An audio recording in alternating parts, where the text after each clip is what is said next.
내 안에 계시는 예수님, 내 안에 예수님이 계시는 증거라는 제목으로 말씀을 전하겠습니다. 기독교는, 우리가 믿는 기독교는 예수 그리스도가 내 안에 계시다는 것을 믿는 종교입니다. 할렐루야. 여기서 우리 신앙생활이 출발이 돼야 됩니다. 예수님이 내 안에 계시다는 것 분명히 인식을 하고 신앙생활을 하셔야 돼요. 예수님이 내 안에 계심을 확신하고 믿을 때에 진짜로 신앙생활이 시작이 되는 것입니다.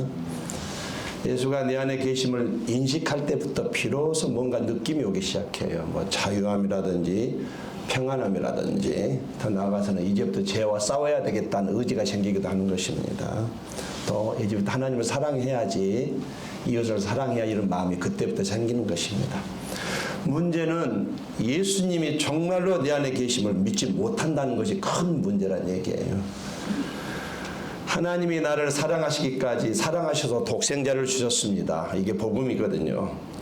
예수님이 내 죄를 사하시려고 십자가에서 대신 피 흘려 죽으셔서 이게 복음입니다. 하나님이 세상에 있는 나를 도와주시려고 성령님을 내 안에 보내주셔서 이게 복음이거든요. 그래서 우리는 이런 표현을 통해서 모든 은혜를 받았다라고 표현하는 거예요. 받을 은혜는 다 받았다라고 표현하는 것입니다. 그런데 놀라운 이런 은혜를 받았음에도 불구하고 아직도 은혜가 부족한 것처럼 방황하기도 하고 아직도 은혜가 없는 것처럼 이렇게 한다는 것이 문제입니다. 왜 그럴까요? 우리는 다 받을 거 받은 사람들인데, 영생을 얻었는데 왜 아직도 은혜가 없는 것처럼 여겨지고 내 자신이 초라해지는 것일까요? 왜 그러냐면 내 안에 계신 성령으로 오신 예수님에 대한 인식이 없으니까 그런 문제가 일어난 겁니다. 내 안에 예수가 계신다는 것을 모르기 때문에 엄청난 은혜를 받고도 은혜가 부족한 것처럼 살아가고 있는 것이에요. 예수님이 내 안에 계신 것을 진짜로 알고 나면 더 이상 은혜가 부족한 자처럼 절대로 살지 않습니다. 예수 그리스도가 내 안에 계시고 나를 돕는다는 것을 깨닫게 되는 순간부터는 드디어 찬양하기 시작하고 감사하기 시작하는 것이에요. 하나님을 찬양하기 시작하고 감사하는 시작은 출발점은 예수가 내 안에 계심을 깨닫게 될 때부터 찬양이 자동적으로 나오게 되어 있습니다. 예수님이 내 안에 계심을 우리가 어떻게 알 수 있습니까? 지난 시간에 한 번만 더 은혜를 나누길 원합니다. 오늘 본문 우리 안에 거하신 성령님에 대해서 말하고 있습니다. 예수님이 장소를 정하시고 일정하게 머물러 계신 장소를 정하셨는데 그것이 바로 내 몸이라는 거 얘기예요. 너희가 하나님의 성전인 것과 하나님의 성령이 너희 안에 거하시는 것을 알지 못하느뇨. 예수님이 네 안에 계시는 것을 우리는 성령을 통해서 알게 됩니다. 성령님이 내 안에 오셔서 하는 가장 중요한 일 중에 한 가지가 예수님이 내 안에 계신다. 예수님이 우리와 함께 하신다. 우리 안에서 항상 같이 지내신다. 이것을 알려주기 위해서 오셨다는 얘기예요. 예수님이 내 안에 계십니다. 우리가 어떻게 알 수 있습니까? 임재를 통해서 알 수 있습니다.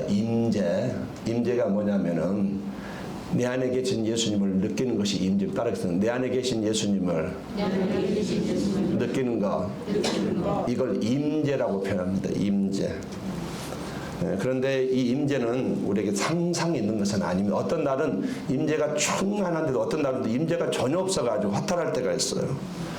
그 임재가 있으면 예수님이 내 안에 계시고 임재가 없으면 예수님이 내 안에 안 계시는가? 그건 또 아니거든요. 우리는 어떤 상황에서도 내가 한국에 있든지 아니면 시애틀에 있든지 아니면 캐나다에 있든지 우리가 어떤 상황, 어떤 환경에서도 예수님이 내 안에 계심에 대해서 확신하고 믿을 수 있는 방법은 없는가? 있습니다. 지난주에도 말씀을 드린 것처럼 말씀으로 이것을 확인만 하면 되는 것이에요. 말씀으로 확인하게 되면 예수님이 내 안에 계시구나 조금도 의심이 없이 확신하고 믿고 의지하게 되어 있습니다. 지난주에는 예수님이 내 안에 계심에 대한 말씀을 세 가지를 살펴보았습니다. 요약을 하자면은요, 우리 안에 계신 예수님은 우리에게 하나님께서 은혜를 주신 것들을 알게 함으로 예수님이 내 안에 계시다는 걸 알게 되었어요. 우리가 세상의 영을 받지 아니하고 오직 하나님께로부터 영을 받았으니 이는 우리로 하여금 하나님께서 우리에게 은혜로 주신 것들을 알게 하려 하심이라. 십자가를 깨닫는 것 자체는요, 예수님이 내 안에 계시기 때문에 깨닫는 거예요. 할렐루야. 여러분이 십자가라는 단어에 거부감이 없이 받아들이고 싶잖아요. 그것은 예수님이 내 안에 계시기 때문에 가능한 일이에요. 세상 사람들은 절대로 십자가를 받아들이지 않습니다. 멍청한 것이라고 미련한 것이라고 얘기하잖아요. 근데 우리는 십자가에 감동이 있어요. 감격이 있습니다. 기도 때마다 십자가 앞에 나가잖아요. 우리 안에 계신 예수님은 우리가 하나님을 아버지라고 부르게 하신다고 또 성경이 말합니다. 너희는 다시 무수하는 종의 영을 받지 아니하였고 양자의 영을 받았으므로 아버지라 부르짖느니라. 성령이 친히 우리 영으로 더불어 우리가 하나님의 자녀인 것을 증거하시나니. 여러분 하나님을 아버지라고 부르신가요? 오늘 두 번째 간증하는가 하늘에 계신 아버지다 그랬잖아요. 자연스럽게 나와. 이것은 뭐냐? 예수님이 내 안에 계시다는 증거예요. 할렐루야. 내 안에 계시지 않고 절대로 하나님을 아버지라고 부를 수 없습니다. 또 우리 안에 계신 성령님은 우리가 예수님을 주님이라고 부르게 하신다고 그랬어요. 그러므로 내가 너에게 알게 하노니 하나님의 영으로 말하는 자는 누구든지 예수를 저주할 자를 하지 않고 또 성령으로 아니하고서는 누구든지 예수를 주시라 할 수 없느니라. 여러분이 예수님을 주님이라고 부르잖아요. 성령이 계시기 때문에 예수님이 내 안에 계시기 때문에 이분이 안 계시면 절대로 예수님을 주님이라고 부를 수 없습니다. 이렇게 예수님이 네 안에 계심을 말씀으로 확인하게 되면은요, 어떤 상황, 어떤 환경에 있든지 네 안에 계심에 대하여서 흔들리지 않고 확신하고 믿게 되는 것입니다. 이렇게 말씀으로 확인하고 믿어야 진짜로 믿는 것이에요. 성령님이 우리 안에 계신다는 증거가 성경에 구체적으로 온통 나와 있습니다. 오늘 몇 가지만 더 같이 은혜를 나누고 설교를 마치고자 합니다. 첫 번째로 우리 안에 계신 성령님은 우리를 불편하게 하십니다. 우리의 마음을 매우 어떨 때는 굉장히 불편하게 해요. 에베소서 4장 30절 말씀, 하나님의 성령을 근심하게 하지 말라. 그 안에서 너희가 구속의 날까지 인치심을 받았느니라. 이 근심하게 하지 말라는 성령님을 슬프게 하지 말라는 의미입니다. 성령님을 괴롭게 하지 말라는 의미가 있어요. 성령님을 힘들게 하지 말라는 의미입니다. 자녀가 부모의 훈계나 지시에 대해서 제대로 따르지 않으면 또 기뻐하지 않을 경우에 부모의 마음이 근심이 생기는 거거든요. 똑같이 우리가 하나님의 말씀을 벗어나서 살게 될 때에 때는 불순종할 때 성령님이 근심에 빠진다고 성경이 말하고 있습니다. 우리 안에 계신 성령님은 우리가 잘못하면 떠날까요? 절대로 떠나지 않지만 근심은 하신다는 얘기예요. 그래서 성령님이 근심하시면 되면 우리가 그 근심을 느끼게 되는 것입니다. 성령님을 모시고 살아가는 사람들은 이렇게 근심을 느낀다는 것이. 그러니까 세상 사람들은 성령님의 근심에서 전혀 느낄 수가 없어. 그들 안에 성령이 계시지 않기 때문에 그렇습니다. 믿는 사람이 정말 믿는 사람의 주의를 지키지 않고 다른 곳에 가면 마음이 편하던가요? 제가 개런티합니다. 절대로 편하지 않습니다. 제가 개런티해요. 주의를 지키고 다른 곳에 가서 절대로 편한 척 할 뿐이지 편하지 않습니다. 우리가 주의를 지키지 않는다고 성령님이 떠나는 거 떠나지 않지만 우리에게 근심은 주셔요.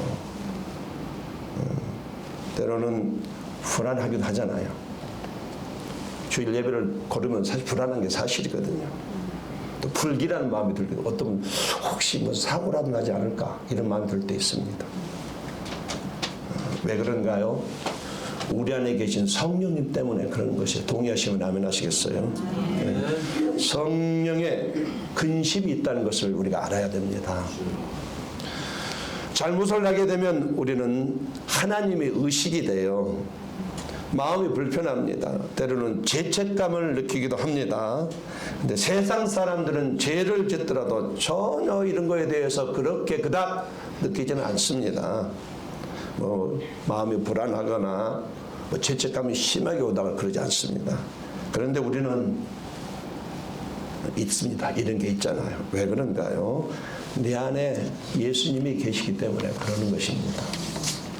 혹시 여러분 가운데 마음이 불편하고 있다면 그것은 성령께서 지금 근심하고 계시다는 것을 멈추셔야 돼. 할렐루야.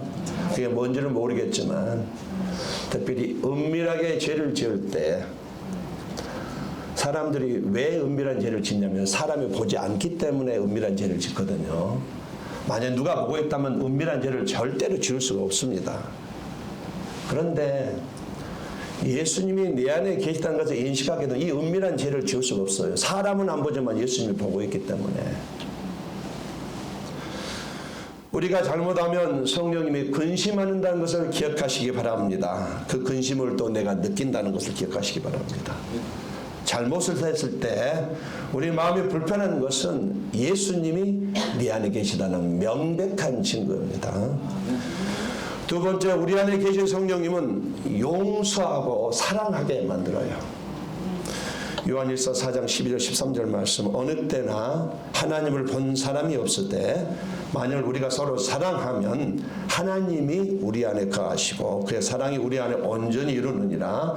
그의 성령을 우리에게 주심으로 우리가 그 안에 거하고 그가 우리 안에 거하시는 줄을 아느니라. 우리 안에 성령님이 계시는 증거는요, 용서할 수 없는 사람을 용서하고 사랑할 수 없는 사람을 사랑하게 한다는 것이 증거입니다. 용서와 사랑을 보게 될 때, 성령님이 네 안에 계시구나, 이렇게 우리가 느낄 수 있는 것이에요. 우리가 누군가 싸움을 할 때에 부부싸움을 할 수도 있고 또 교인끼리 싸울 수도 있습니다. 성격이 싸울 수 있는데 싸움을 할 때에 기도하면 하나님이 뭐라고 하시던가요? 절대로 이번에는 밀리지 마. 절대로 머리 숙여서는 안 돼. 용서하지 마. 그럴 필요 없어. 이런 응답은 없습니다. 절대로 이런 응답은 하지 않으셔요. 뭐라고 응답하시냐면요, 내가 너를 그렇게 용서했는데 너는 그 용서를 못하겠니? 이런 응답이 오잖아요. 용서는 누가 합니까? 은혜를 아는 사람이 용서를 하는 것이에요. 포용은 누가 합니까? 은혜를 아는 사람이 다른 사람을 받아들이고 포용하는 것이에요. 은혜를 받은 사람은 먼저 손을 내밀게 됐습니다. 잘잘못을 떠나서 내가 먼저 손을 내밀어요. 용서하고 사랑하게 되는 것입니다. 교회를 다니지 않는 어떤 며느리가 있습니다. 근데 교회를 다니지 않는 이유가 아주 굉장히 독특해요. 시어머니를 용서할 것만 같아서 교회를 다니지 않는 분이 정말 있습니다. 왜 그러냐면 어느 날 교회를 갔더니 예배를 드리는데 자꾸 시어머니를 용서하고 싶은 마음이 생기더래요. 그래서 그 자리에서 뛰쳐나왔답니다. 용서 안 하려고. 교회를 다니면 은혜 받으면 시어머니를 용서할 것 같아서 일부러 교회를 안 간다는 것이에요. 정말 이런 분이 있어요. 무슨 말이냐면은 진짜 은혜를 받으면 용서하게 된다는 것이에요. 사랑하게 된다는 걸 말하는 겁니다. 은혜를 받으면 그런 마음을 갖게 되는 것이에요. 한 가지 말씀을 드리면, 우리가 누군가를 용서하지 않으면 그 손해는 고스란히 내가 받습니다. 나의 자존심은 지킬지 몰라도요. 왜 그런지 아세요? 내가 이 땅에서 관계를 묶어버리면 하늘에서도 묶입니다. 할렐루야. 아멘. 네, 땅에서 매이면 하늘에서 매인다는 원리가 이 원리를 말하는 것이에요. 사람과의 관계.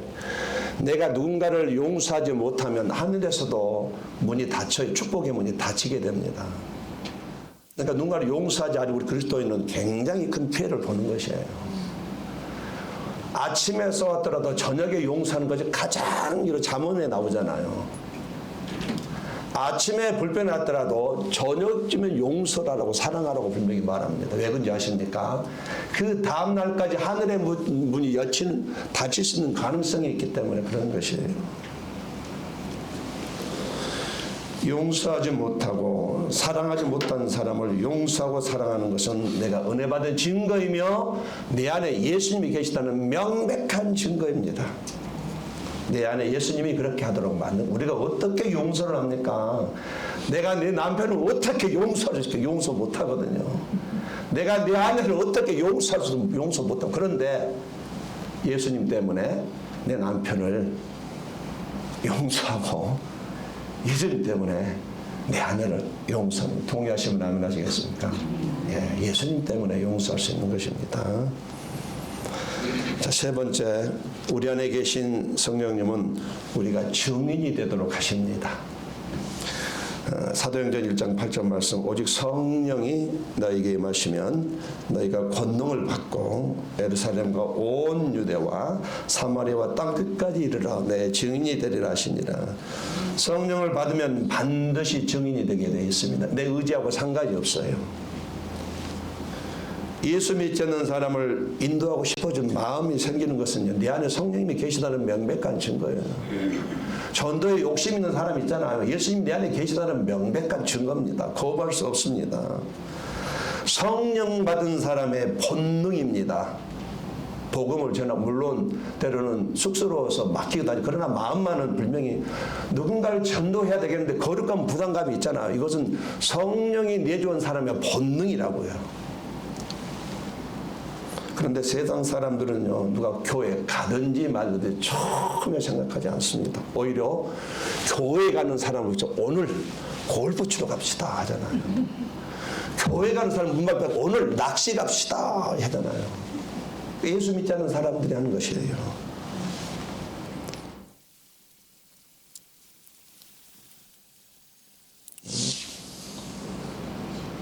이것은 우리가 하고 싶다, 안 하고 싶다가 아닙니다. 성령을 받은 사람, 예수님을 영접한 사람은 그냥 그렇게 살아가고 있는 것입니다. 믿지 않는 사람을 전도하고 싶은 마음, 꼭 교회에 와야 될 사람이 거절하고 오지 않을 때 마음이 아픈 것은 내 마음이 아닙니다. 동의하시면 아멘 하시겠어요? 성령의 마음이세요. 예수님의 마음이십니다. 내 안에 성령으로 오신 예수님입니다. 성령이 임하시면 이렇게 증인이 되는 것이에요. 내 안에 예수님이 계십니다. 할렐루야. 이거 여러분 날마다 선포하시면 좋겠어요. 이것뿐만이 아닙니다. 우리가 교회 생활하면서 희생합니다. 시간을 내면서 봉사하고 섬깁니다. 그러다 보면 때로는 힘든 것이 사실이에요. 때로는 사람이 보이기도 하고 상처보기도 사실입니다. 근데 그럼에도 불구하고 내가 이 자리를 지키지 않으면 안 되겠구나 하는 마음은요, 우리 안에 계신 예수님이 주는 마음이에요. 할렐루야. 아름다운 마음입니다. 세상 사람들은 누가 교회에 와서 시간을 들이든지 몸을 들이든지 마음을 들이든지 물질을 들이든지 아무런 상관하지 않습니다. 청소를 하든지 음식으로 대접하든지 또 차량으로 픽업 라이드 하든지 아무 신경 쓰지 않습니다. 누군가 힘들고 아프다고 할 때에 그들을 위로하지 못합니다. 그런데 우리는 그렇게 하잖아요. 난 몰래 기도하기도 하잖아요. 그들은 절대 하지 못하지만 나는 하고 있습니다. 여전히 지금도 힘들고 버겁지만 내가 이 자리를 지켜내려고 헌신하고 봉사하며 살아가고 있습니다. 왜 그런지 아세요? 내 안에 계신 예수님이 나를 그렇게 마음을 잡아주기 때문에 그렇습니다. 동의하시면 아멘 하시겠어요? 내 마음이 아닌 것이에요. 한 가지만 더 하겠습니다. 네 번째, 우리 안에 계신 성령님 우리에게 소원을 갖게 하십니다. 빌립보서 2장 13절 말씀, 너희 안에서 행하시는 이는 하나님이시니 자기의 기쁘신 뜻을 위하여 너희로 소원을 두고 행하게 하시나니. 우리 안에 계신 성령님은 어떤 일을 행하시는가요? 내 마음에 소원을 두고 행하게 하십니다. 하나님을 위해서, 하나님 나라를 위해서, 교회를 위해서 이런 일을 하고 싶다, 이런 소원이 있잖아요. 그건 내 마음이 아닙니다. 나는 이번에 교회에 어떤 비품이 부족하니까 내가 좀 채워넣기 싶구나. 우리 교회에 이게 좀 부족한, 내가 못질을 좀 해서라도 고쳐주고 싶구나. 이런 생각은 하나님이 주신 마음입니다. 이 마음이 어디서 옵니까? 내 안에 계신 성령님으로부터 얻은 것이에요. 기억하시기 바랍니다. 우리에게 주님은 어떤 소원을 두고 하시게, 나는 이런 사역을 하고 싶어, 나는 이런 일을 하고 싶어, 소원이 있잖아요. 그것은 절대로 내 마음이 아니오니 그걸 절대로 잃어버리지 마시고 소원을 꼭 붙드시길 바랍니다. 마틴 루터가 종교개혁을 할 때에 하나님이 처음에 소원을 주셨어요.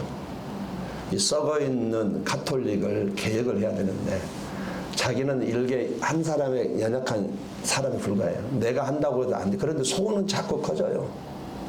종교개혁을 해야 되는데 교황하고 맞붙게 되면 게임이 안 됩니다. 교황은 하나님처럼 높은 사람은 자기는 바닥 있는 사람인데 게임이 죽음밖에 없어요. 그런데도 자꾸 마음속에 종교개혁이라는 소원이 자꾸 생기는 것이에요. 그래서 순종해서 한 걸음씩 불가능한 이 일을 한 걸음씩 한 걸 시작했더니 하나님께서 사람을 보내주시고 멤버를 보내주시고 비밀 결사들을 만들게 하시고 그래도 앞이 안 보여. 어느 날 갑자기 하루아침에 로마 가톨릭이 무너지고 말았어. 할렐루야. 어느 날 갑자기. 그래서 그가 종교개혁 소원을 그 엄청난 걸 불가능한 일을 이루고 말았던 것이 이렇게 하나님은 우리 마음 가운데 소원을 두고 행하십니다. 여러분 소원이 있을 때에 그 소원이 성령님이 주신다는 것을 기억하시고 또 내 안에는 성령님이 계시구나 그 소원을 통해서 인식하게 되는 것입니다. 말씀의 결론을 맺겠습니다. 내 안에 예수님이 계신다는 것을 항상 잊지 말고 살아가셔야 이게 하나님의 바람입니다. 나는 무너져 있어도요 주님은 나를 떠나지 않으시고 여전히 내 안에 계시고 계십니다. 그리고 나를 이렇게 세워주고 계셔요. 내가 죄악의 자리에서 방탕하게 있을 때에도 내가 방황의 자리에서 있을 때에도 내가 문제 속에서 어려움 속에 있을 때도 여전히 그분은 지금 내 안에서 계시고 나를 이렇게 세우시고 계신 것이에요. 예수님이 내 안에 계신 것을 발견한 순간부터 영적인 눈이 열린 순간부터 드디어 삶이 밝아지기 시작합니다. 그 전까지는 사실 밝아질 수가 없어요. 예수님이 내 안에 계신 것을 아는 순간부터 두려움이 살기 시작합니다. 그 남들이 누린다는 그 평안이 뭔지는 모르겠지 그것을 드디어 가슴으로 느끼기 시작해요. 신령의 기쁨 남들은 느끼는 그 신령한 기쁨이 드디어 나에게 부어지기 시작합니다. 신앙생활 하면서도 이런 현상들이 아직 한 번도 없었다면은 문제가 뭐냐면 예수 그리스도가 내 안에 계십니다. 인식이 없기 때문에 이런 현상이 나타나지 않는 것입니다. 내 안에 계신 예수님을 그분을 붙잡고 가야 됩니다. 이때부터 온전한 신앙생활이 시작이 되는 것이에요. 그 전까지는 신앙생활을 하였다고 말할 수 없을지도 모르는 일입니다. 내 안에 계신 예수님, 나를 돕기 위해서 오신 이 안에 계신 이 전능하신 예수님, 이분을 의지하시기 바랍니다. 그때에 그렇게 살 때에 열매를 맺으며 하나님 앞에 섰을 때 네 잘했다 칭찬받게 되는 것이 남은 인생 내 안에 계신 예수님을 날마다 인식하시고 이분을 붙잡고 살아가시기를 예수님으로 간절히 권면드리겠습니다.